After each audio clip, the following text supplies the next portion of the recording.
Bonjour à tous, avec l'aide de Dieu, le Hayom Yom du 11e jour de Hadar 2.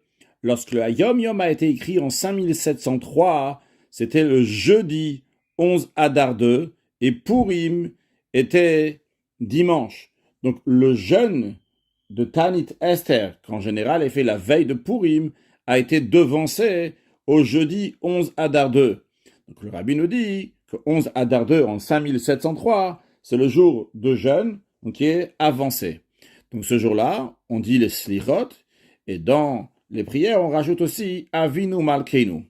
Encore une chose qui est liée particulièrement à ce jeûne-là, c'est que le jour de jeûne Tanit Esther, on donne le martit à shekel, c'est-à-dire en souvenir que lorsqu'il y avait le temple, chaque année, dans le mois de Hadar, le peuple juif donnait un demi-cycle pour participer au sacrifice qui allait être offert pendant toute l'année, commençant à partir de Rosh Chodesh Nissan, le mois qui suit le mois de Hadar, donc à partir de Nissan jusqu'à Hadar de l'année suivante, on achetait des sacrifices avec le martzita shekel à demi-cycle qui était donné par le peuple juif. En souvenir de cela, on donne le martzita shekel à Tanit Esther, le jour de jeûne d'Esther, même donc quand on s'est avancé, donc comme par exemple cette année en 5703, c'était le 11 Hadar, c'était un jeudi, donc quelques jours avant Purim, on donne le martzita shekel, le jour du jeûne d'Esther.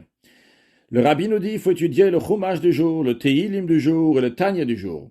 Puis, le rabbi nous ramène des notes du rabbi précédent dans lesquelles il explique et il développe un point de la chassidoute en disant que la chassidoute inclut deux choses, deux principes essentiels. Si on peut appeler ça le premier qui va du bas vers le haut et le deuxième qui va du haut vers le bas. C'est-à-dire, le premier, c'est comprendre chaque loi de la Torah comme elle se trouve dans sa racine, dans sa source spirituellement. C'est-à-dire, quand il y a une halakha, une loi ici-bas, à quoi elle correspond dans les attributs célestes, dans le niveau qu'il y a dans chaque monde, comme c'est expliqué dans la Chassidut, donc chaque sujet en fonction. Telle chose représente ci et ça dans les mondes spirituels, une autre chose représente autre chose dans les mondes spirituels. Donc ça, c'est le premier principe essentiel dans la Chassidut. Il y a une halakha, il y a quelque chose. Qu'est-ce que ça représente sur le plan spirituel? Ça, c'est un point. Un deuxième point, et ce deuxième point, donc c'est plutôt du haut vers le bas, c'est de comprendre chaque halakha, chaque loi dans le service de Dieu. Qu'est-ce que ça veut dire pour moi, ce sujet-là?